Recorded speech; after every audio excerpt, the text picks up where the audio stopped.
안녕하세요. 네,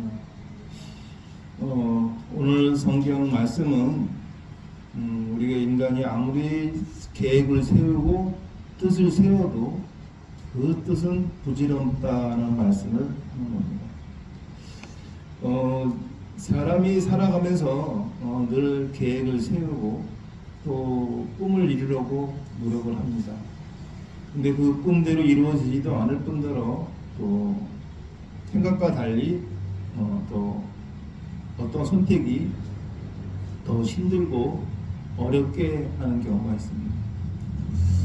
그런데 그러한 힘들고 어려움이 어떤 때는 지나고 보면은 참 보약이 되고 내 인생의 지표를 바꾸는 경향이 있더라고요. 늘 제가 제 경험을 얘기하지만 아마 성도 여러분들도 그런 경험을 많이 하셨을 거예요. 굳이 제 얘기를 하지 않더라도 살면서 그때 당시 때는 참 어렵고 힘들었는데 그거로 인해서 내가 더 발전하고 더 좋아지는 경우가 많죠. 오늘 성경 말씀에서도 거만한 자를 때리라 그리하면 어리석은 자도 지혜를 얻으리라 명철한 자를 견책하라 그리하면 그가 지식을 얻으리라 하는 말씀입니다. 우리가 타산지석을 삼는다는 말이 있죠. 그리고 또 이 명철한 사람을 견책하라는 것을 보면은 우리가 이 잘나고 똑똑한 사람도 어리석은 경우를 많이 봅니다. 최근에 제가 이 종교적으로 정치 얘기는 잘 안 하지만 요새 이 국회의원들의 행태를 보면은 참으로 저런 사람들이 어떻게 법대를 나왔고 저런 사람이 어떻게 학자라고 할 수 있을까 할 정도로 아주 좀 우스꽝스러워요. 최소한 국민을 대변하는 국회의원이라면 뭔가 민생의 삶의 질을 얘기해야 되는데 그보다는 일반 이 잡부에 같이 험담이나 하고 그다음에 모욕이나 주고 참 저런 사람들이 어떻게 국민의 대변인이라 할 수 있을까? 우리 국민들의 수준이 저렇게 낮은가 할 정도로 진짜 그렇습니다. 왜냐하면 국민을 대변하면 국민보다도 도덕적으로도 우위에 있고 삶의 지식 수준도 위에 있어야 되는데 우리가 봐도 참 저게 진짜 국회의원일까 할 정도로 수준 낮은 대화, 특히 이번에 어떤 이 청문회를 보면은 너무너무 수준이 낮아요. 저렇게 낮은 사람들이 어떻게 국회의원이 됐을까 할 정도로 근데 그걸 뽑은 사람들이 국민들이잖아요. 우리 국민들이 수준이 떨어진 건가? 라고 한번 생각해 보게 됩니다. 아니 어떻게 저런 사람들이 대변인이고 저런 사람들을 우리가 뽑았을까? 그거는 영화를 막론하고 똑같아요. 그냥 똥 묻은 개가 겨묻은 돼지한테 뭐라 그러는 거입니다. 야당이든 여당이든 그 한 행태를 보면은 참 수준이 너무너무 떨어져서 우리 국민 전체 국민 수준도 같이 떨어진 것 같아서 화가 납니다. 우리가 이 교인도 마찬가지죠. 교회 생활을 하면서 뭔가 교인이라면 다른 일반인들보다 조금 좀 달라야 된다 생각이 듭니다. 하나님을 믿는 자고 하나님의 자식이라고 하면서 하나님을 아버지라고 칭하는 우리가 이 일반인과 똑같이 아니면 그 이하의 행동 거지를 한다면 지금의 국회의원들과 뭐가 다르겠습니까? 다를 바가 없죠. 우리가 사람을 좀 위치에 올라오고 경제적으로 좀 여유가 있고 또 지식적으로 좀 높으면은 남을 지배하려고 하고 남을 가리키려고 합니다. 사실은 우리가 알고 있는 지식 가다 그렇게 훌륭한 지식도 아닙니다. 또한 많이 외운 거죠. 남의 지식을 머릿속에 많이 담아놓은 겁니다. 우리가 그 성경을 달달달 외운 그 이단들을 보면은 그들이 축복을 받아야 되지 않겠습니까? 성경책을 그렇게 달달달 외웠는데 성경 구절 하나하나를 성경책을 보고 얘기하는 우리 입장에서 볼 때는 우리가 좀 참신앙인이 아니고 그들이 참신앙이 아닌가 할 수 있지 않습니까? 그러니까 많이 외웠다고 해서 은혜를 받는 게 아니라는 거죠. 얼마나 우리가 하나님을 아버지라고 부르고 아버지의 자녀로서 그 행동을 어떻게 하느냐가 진정한 우리의 신앙 자세니까 아닐까 합니다. 우리가 이 자식은 부모의 거울이라는 말을 합니다. 그러면 우리는 하나님 아버지의 거울인 거죠. 하나님 아버지의 거울인데 우리가 어떻게 행동하냐에 따라서 우리 아버지가 어떻게 보이냐. 좀 전에 말씀드렸다시피 국회의원의 수준들을 보고 우리 국민의 수준을 이해하듯이 우리가 어떤 행동을 하냐에 따라서 하나님도 평가가 될 수 있다. 우리가 성교나 전도도 할 때도 마찬가지죠. 선도 정교를 할 때 어떻게 하냐에 따라서 그 선도나 전도빨이 먹힐 수 있고 반대로 악영향을 줄 수도 있죠. 차라리 가만히 있느니만 못하는 경우도 있습니다. 아비를 구박하고 어미를 쫓아내는 자는 부끄러움을 끼치면 능력을 부르는 자식이니라. 우리 세대가 또 마지막 세대라 그럽니다. 뭐가 마지막이냐? 제사를 지내는 게 마지막 세대고 효도를 하는 게 마지막 세대라고 자식을 기르는 걸 행복으로 느끼는 마지막 세대라고 합니다. 요새 젊은이들이 결혼도 잘 안 하지만 자식도 잘 안 낳습니다. 나도 하나. 그게 왜 그렇게 됐냐? 이제 뭐 하나님을 믿어서 예전에는 뭐 교회 다니는 사람들이나 제사를 안 지냈지. 이게 교회 안 다녀도 제사 안 지냅니다. 왜 이렇게 됐냐? 이제 그 세대가 바뀌었기 때문에 그래요. 굳이 하나님을 안 믿어 제사를 안 지내는 시대. 굳이 결혼을 안 해도 되는 세대. 굳이 자식을 위해서 헌신을 안 하는 세대.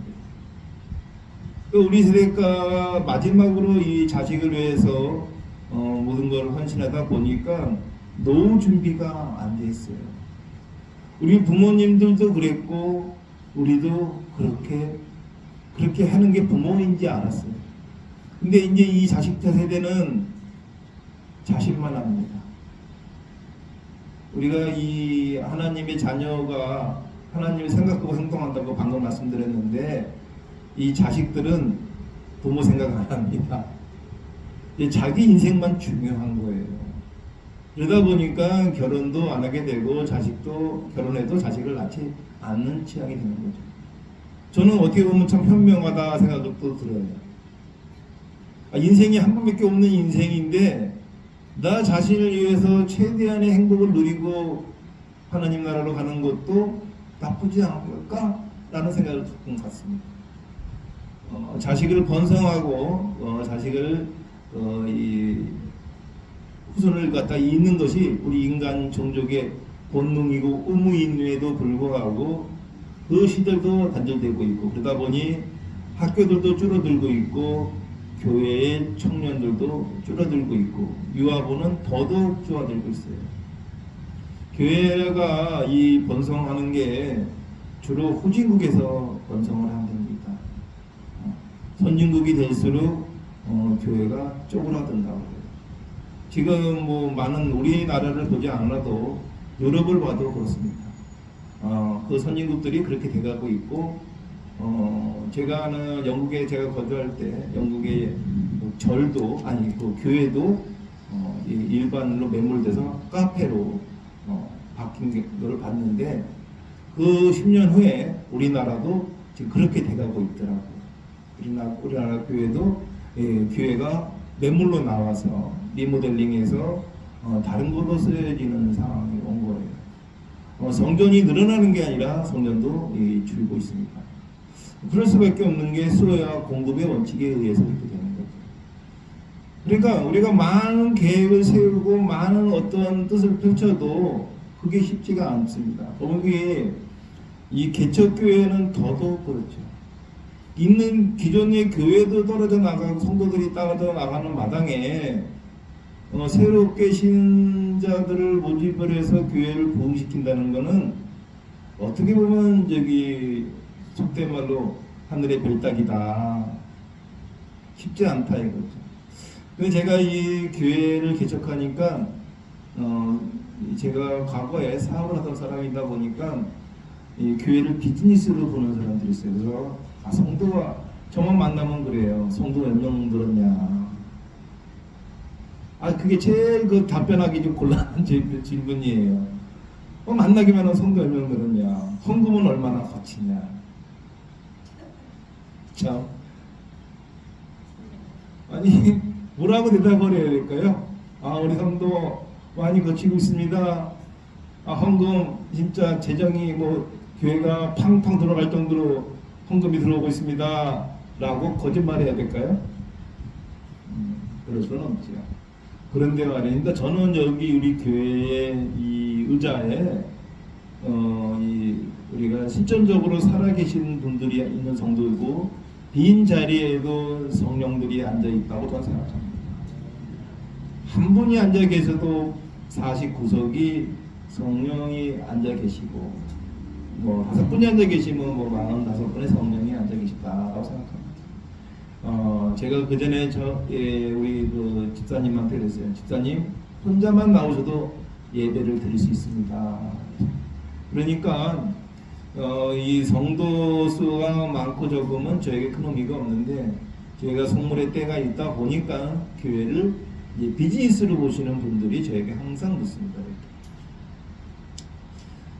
거짓말하긴 싫고 그렇다고 해서 또 공색하고 싶지는 않아서 잘 되고 있습니다. 그럽니다. 잘 되고 있는 건 맞잖아요. 잘 되고 있는 건 맞으니까 잘 되고 있습니다. 은혜 받고 있습니다. 축복 받고 있습니다. 우리가 이 사람이 어렵다고 그러면요, 원래는 도와줘야 되잖아요. 근데 어렵다 그러면 안 도와줘요. 어렵다 그러면 도망갑니다. 혹시 제가 나한테 돈 좀 빌려달라고 그러지 않을까? 무슨 부탁을 하지 않을까 해서 어렵다 그러면 솔직히 내가 지한테 부탁할 일도 없고 돈 꿔달랄 일도 없는데 그냥 내 좀 화소연 좀 들어달라는 식으로 내 어려움을 얘기하는데 상대는 그 얘기 듣고 제가 나한테 좀 아쉬운 소리나 하지 않을까 두려워한다는 거죠. 그러니까 우리 성도분들은 어디 가서 아쉬운 소리를 하지 마세요. 아쉬운 소리를 할 필요 없어요. 우리가 어떤 사람입니까? 하나님의 자녀들 아닙니까?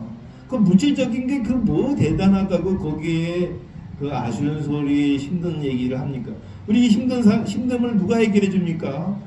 하나님 해결해 주잖아요. 근데 왜 인간에게 그 힘듦을 고해서 무시당하거나 걱정스럽게 만듭니까? 그럴 필요가 전혀. 우리는 모든 거를 첫째도 기도, 둘째도 기도, 셋째도 기도입니다. 기도로 다 해결하면 되는 일을 그냥 이웃에게 친하다고 야 영자야 내가 이래 하다 근데 어떻게 했으면 좋겠냐. 그 친구가 하나님입니까? 그렇지 않아요. 그러니까 굳이 이웃에게 궁색함을 얘기할 필요는 없다. 그 궁색함으로 인해서 오히려 더 힘들어지고 그렇습니다. 그리고 이런 말이 있잖아요. 말이 씨앗이 된다라는 말이 있어요. 힘들다는 사람 쳐놓고 피는 걸 본 적이 없어요. 제가 쭉 봤어요. 힘들다 하는데 저 사람은 10년 전에도 힘들고 20년 전에도 힘들더라고요. 그러니까 이 말이 씨앗이 되는 거잖아. 그러니까 나는 항상 잘 된다 하면은 제가 그래요. 전 늘 잘 된다고 해요. 맨날 잘 되는 자로 저라고 잘 될 일만 있겠어요. 그럼 저는 늘 잘 된다. 교회 어떻게 했냐 그러면 아니 내 교회 헌금을 걷어서 그 사람을 줄 것도 아니고 또 내가 뭐 그거로 해서 뭐 팔자를 바꾼 것도 아니니까 현금 잘 고친다. 잘 고치잖아요. 한 명이 잘 내잖아. 그러면 잘 고치는 거 아닙니까? 잘 고친다고 하죠. 귀에 헌금 없이도 잘 돌아가잖아요. 그러면 잘 돌아간다고 하는 거죠.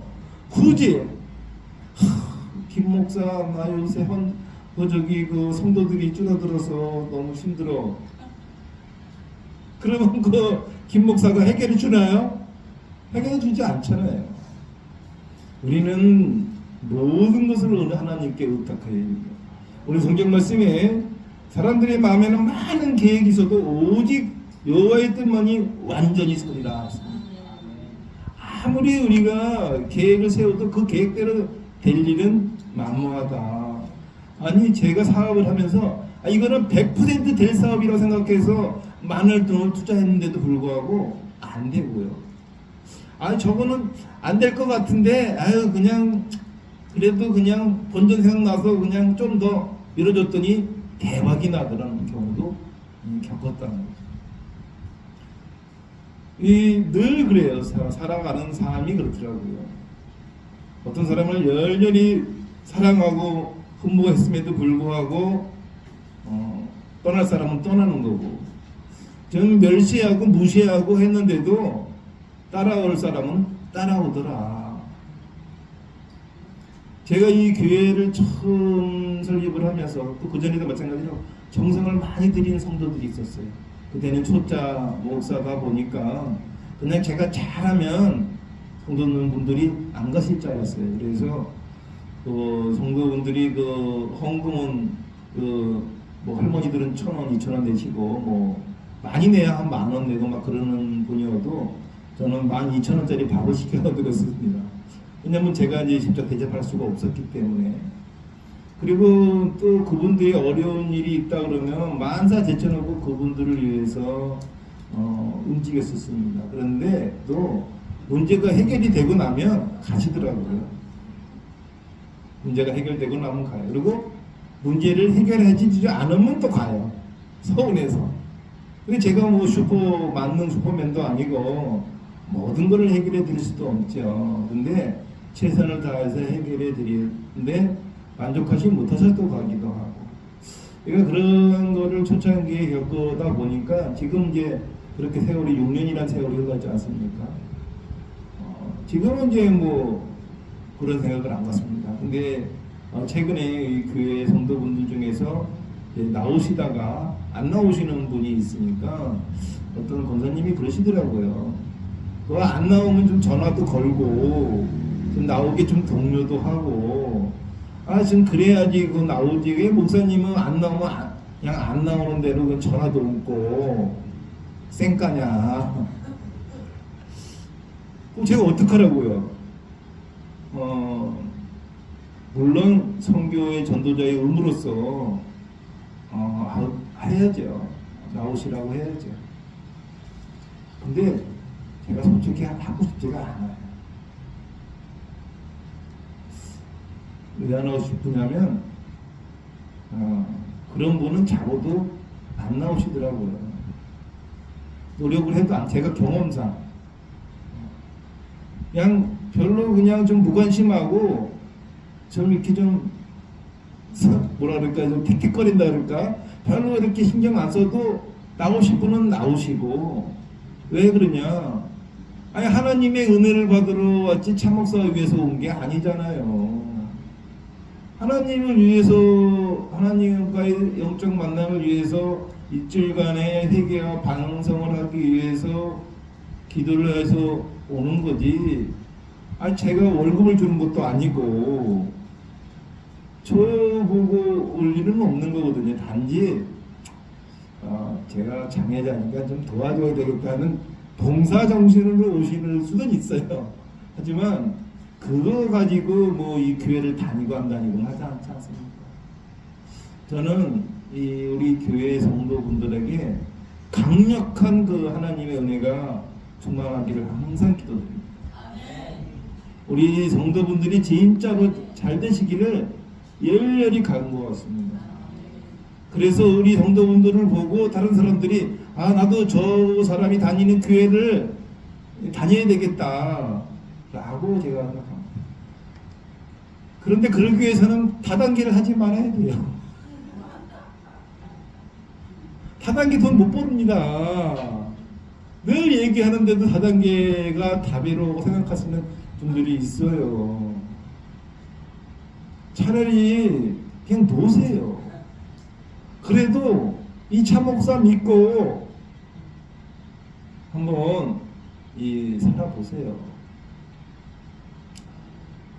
하나님은 제가 늘 얘기하죠. 우리가 내가 이런 얘기를 하면 꼭 투기꾼 같은데 한방입니다. 하나님은 한방이 주는 거예요. 찔떡찔떡 주는 건 인간들이 주는 거 아닙니까? 그렇죠? 저기 사기꾼들도 보세요. 찔떡찔떡 주잖아. 그러다가 나중에 목돈 안 주잖아. 그렇죠? 다단계도 처음에 수당 좀 주다가 나중에 목돈 안 줘버리죠. 그건 인간들이 하는 수법인 거고, 하나님은 한방에 한방에 주는 걸 내가 이렇게 얘기하니까 무슨 이게 뭐 투기업자 같이 얘기하시는 분도 있는데, 우리는 하나님께 올인한 거, 투기한 거 아닙니까? 우리는 하나님께 올인한 사람들이에요. 그럼 올인했으니까 한 방이지 아닙니까? 예, 우리는 한 방에 두 방이 아니야.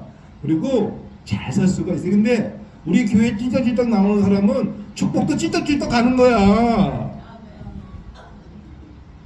그쵸? 찔떡찔떡 우리가 찔떡찔떡 가는 거야. 한 방에 그냥 우리 교회에 몰빵 해보세요. 그럼 몰빵으로 은혜 축복 내려갑니다. 저는 이거에 대해서는 여러 성도들께 약속할 수 있어요. 저는 찔떡찔떡 봉사도 찔떡찔떡 하지 마. 봉사도 확실하게 봉사하고. 네? 또 이 제가 만들어요. 다단계 하지 마시고. 아 그럼 이래. 아 다단계 안 하면 뭐래요 그러잖아요. 그냥 놓으세요. 놀아도 은혜가 내려옵니다. 제가 내려있죠. 차라리 복권을 사시라. 어? 요행을 바라는 거는 도끼 객긴 아니에요. 아 복권으로 여기 당첨될 거라고 사는 거나, 나는 별로 돈 안 들이고 조금만 돈 들이고 대박 터질 거라고 다단계에 빠지는 거나 뭐가 차이가 있어요? 금전적 액수의 차이일 뿐이지. 호도둑놈이나 발도둑놈이나 모두 다 도둑놈 아닙니까? 아니 적은 돈 들여서 대박 터뜨리려는 거는 사기가 아니고, 요행을 바라는 게 아니고, 로또 사는 건 요행을 바라는 건가요? 로또 살 때 나 이거 1등 맞을 거야 하고 사는 사람 있어요? 그냥 사는 거야. 될지 안 될지도 모르고 이거 사고 막 하는 얘기 막 뭐 금식기도 합니까? 로또 하나 사놓고 금식기도 합니까? 하나님 이번 로또 맞아야 됩니다. 이번 로또 안 맞으면 저 아파트 못 삽니다라고 하는 사람은 없잖아요. 마찬가지로 다단계에다가 뭐 1,000만 원 집어넣으면 한 달에 뭐 2,000만 원을 주니 뭐 수당을 얼마 주니, 그 허황된 거에 내 귀중한 인생을 버리지 마시고 하나님께 몰빵하십시오. 그러면 성도 여러분에게도 하나님의 몰빵 은혜, 즉 한방 은혜가 내려갈 거라고 생각합니다. 성도 여러분, 오늘 이 주말 성도 여러분과 아주 즐겁고 행복한 시간이 되시기를 저는 아주 행복하고요.